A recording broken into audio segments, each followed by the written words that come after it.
Hey, welcome to the Impact of Business Coaching. I just got an error message on my screen saying that people may not be able to hear me. So I hope that that's not the case. We're going to go with it. And that's worrying me a bit. So let's just hope that that works out okay.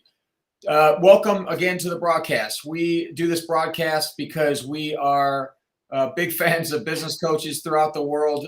You can find us live weekdays on Facebook and YouTube and LinkedIn. And on this podcast, we celebrate business coaches and the work they're doing with business owners locally and around the world. And today is no different.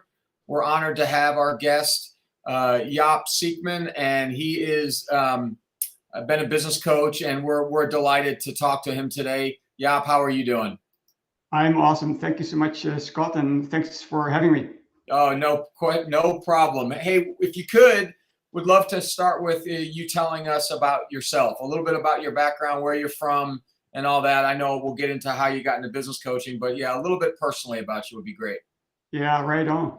I'm an engineer by education. I've worked in industry for over 30 years in engineering and operations management. I've done a lot of continuous improvement or lean, type of stuff, a little bit of consulting. And on top of that, I am a project management professional, or PMP. And how did I get into business coaching? The last few years, I realized that I had gained, over the years, a lot of knowledge and expertise that many entrepreneurs actually are lacking. And I also learned, sort of surprising, that I enjoyed educating people. And about 3-4 years ago, I was rethinking the next stage of my life and my career, and thinking about where I would be able, or how I would be able to help small business owners and also have a flexible lifestyle. And so 3 years ago, I decided to become a business coach, and I registered Transformix Consulting as my company name. Oh, fantastic. So what makes you love the business of coaching so much? It's really about giving back. The productivity of Canadian businesses is somewhat notoriously low. And with the knowledge that I have, I can help small business owners to change that.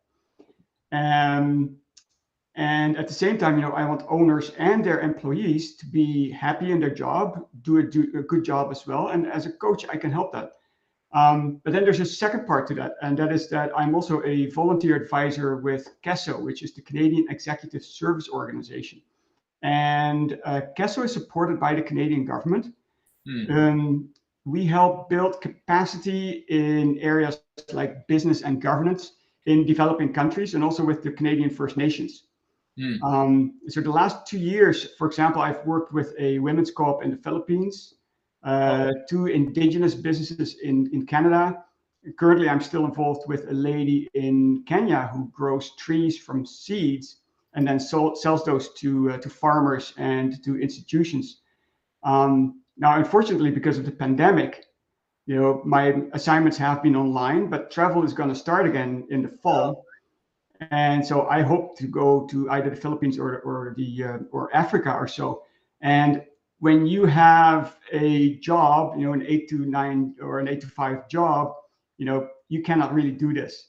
And so the flexibility that business coaching provides, or as in being an independent business coach, that makes this volunteer work possible for me.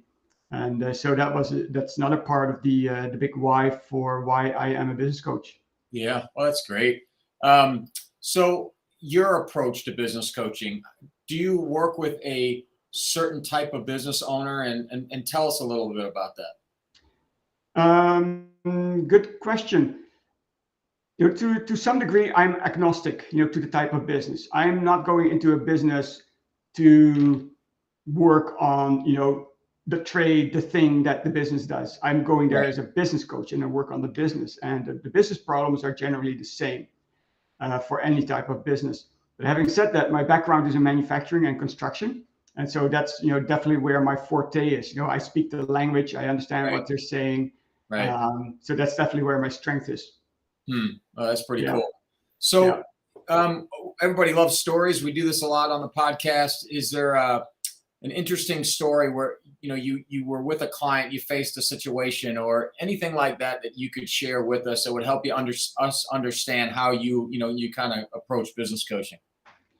Well, I guess in general, I like sort of a 3-step model. When I go into a business, the first step is to assess the current state of the business. And for that, I do different types of brainstorms, root cause analysis, process mapping, organizational structure reviews, that sort of thing. So basically find out where the business is at this point and where some of the weaknesses are. The second stage is to find out where the business wants to go. What is the BHAG of the owner? His big, hairy, audacious goal. Right. What is it that he or she wants to achieve with the business? And then the third part of that model is to create an action list and to do all the things that gets you from your current state to your future state, to achieve your goals. So that's sort of the model that I use. You were asking for a story, and there's one particular business that comes to mind. It's a small business, and I started working with the owner a little over 2 years ago, I think. And at that time, he had big challenges with a business partner. He was working way too much. He had all kinds of financial concerns. He was not in a good position. Wow. And to some degree, we went through those motions. We talked about his goals. What was it that he wanted to achieve? And then we started. He started taking steps to separate from the business partner. We worked with his team on the organizational structure. He started to give accountability to his management team.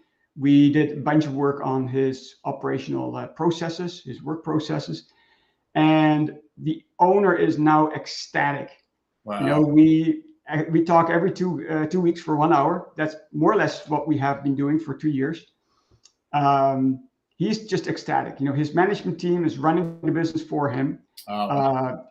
Sometimes he gets a little frustrated because he goes to site and they kick him off. They kick him out. They send him home, and he's like, they don't allow me on site anymore. But his financial concerns are gone. He has now time to spend with his young family. And so it's a huge change from 2 years ago. And another really interesting observation is that he doesn't really need to look for personnel himself.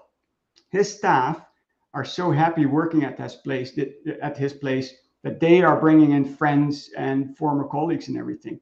And that in a time where it's very hard to find people, right? Yeah. So huge advantage, huge change, and a true success story. Oh, that's a great story. Great job. Yeah. It's been a pleasure talking to you, and would love to have, if people want to get in contact with you, want to learn more, engage with you, what would be the best way to do that? Well, I am on LinkedIn, Jaap Siekman. There aren't that many of them. I'm on Facebook. So, people should be able to, through this link here or through Facebook links, get in touch with me. I guess the most important, thing is that, people need to be ready to talk to or work with a coach. People that don't want to acknowledge that they have a problem or a business problem that they want to work on, there's really no need to talk to a business coach. When somebody's ready, I'm very, very happy to have a chat. First session is always free. And, so I'll try to figure out what the person is about, what the problem is that they want to work on, whether that's something that I can help on, because there is many different types of business coaches. Yeah. Some are focusing on marketing, or there's a lot. There are many that focus on marketing, on finance. There are leadership coaches that are working on, the owner as a person. And then there's me working on the operations of a business. Gotcha. And so you got to figure out, am I a good match? Is the owner or the client a good match for me? And I very, very happy to have that chat. Well, I assume some of your clients are probably watching. I would encourage them to share this with people they know, because I'm sure they're big fans of yours. I certainly am a big fan, and hope and wish you all the best. We'll have you back on again. Appreciate talking to you today, and thanks for joining us on our podcast. Thank you so much, Scott. It was great. All right, take care. Have a great day.